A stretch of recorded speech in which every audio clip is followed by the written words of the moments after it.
आत्मिक विरासत, spiritual inheritance. यह मसीही जीवन के सबसे महत्वपूर्ण, फिर भी सबसे अधिक अनदेखे सिद्धांतों में से एक है। पहला, विरासत का दोहरा उद्देश्य, आगे और तेज। जैसे प्राकृतिक विरासत का एक सीधा उद्देश्य होता है, अपने बच्चों को एक ऐसा सहारा देना कि उन्हें वहीं से शुरू न करना पड़े जहां से उनके माता पिता ने शुरू किया था। उदाहरण के लिए गांव से शहर, किराए के मकान से अपना मकान, छोटे मकान से बड़ा मकान, आदि आदि। आत्मिक विरासत भी ठीक इसी तरह काम करती है। जिन लोगों को परमेश्वर आशीष देते हैं, वे अपने बच्चों के लिए कुछ महत्वपूर्ण छोड़कर जाते हैं। वे उन्हें एक शुरुआत देते हैं, इस आशा के साथ कि वे अपने जीवनकाल में और आगे और तेज चलेंगे। प्राकृतिक विरासत पिछली पीढ़ी के संघर्षों के परिणाम, धन, संपत्ति देती है। आत्मिक विरासत अगली पीढ़ी को वहीं से शुरू करने देती है जहां पिछली पीढ़ी ने समाप्त किया था।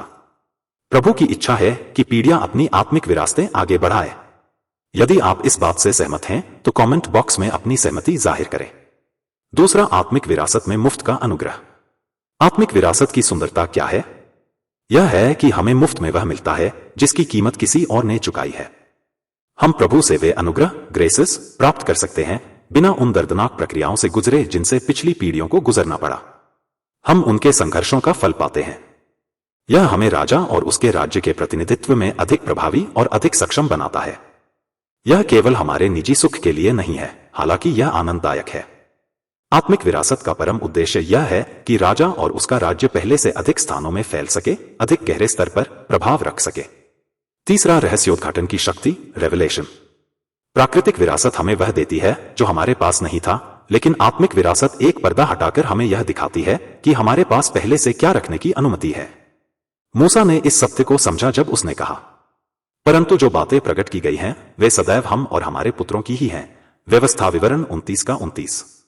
आत्मिक विरासत प्राप्त करना ऐसा है मानो आपको अचानक पता चले कि वर्षों पहले किसी ने आपके खाते में 1 करोड़ रुपए जमा कर दिए थे। पैसा हमेशा से आपका था, लेकिन अब जब आपको इसका ज्ञान हो गया है, आप इसका उपयोग करने के लिए स्वतंत्र हैं। पौलुस इसी सत्य को समझा रहे थे जब उसने पहला कुरिन्थियों में लिखा, इसलिए कोई मनुष्यों के विषय में घमंड न करे, क्योंकि सब कुछ तुम्हारा है, सब तुम्हारा है और तुम मसीह के हो और मसीह परमेश्वर का है। पहला कुरिन्थियों 3 का 21 से 23। आत्मिक विरासत हमें यह ज्ञान देती है कि हम मसीह में पहले से कितने धनी हैं। चौथा, स्मार के नहीं, विस्तार चाहिए। इतिहास का सबसे दुखद पहलू क्या है?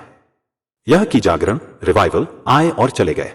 अगर आपको यह हिस्सा पसंद आया तो पूरी गहराई में जाने के लिए मेरा पूरा लंबा वीडियो अभी देखें।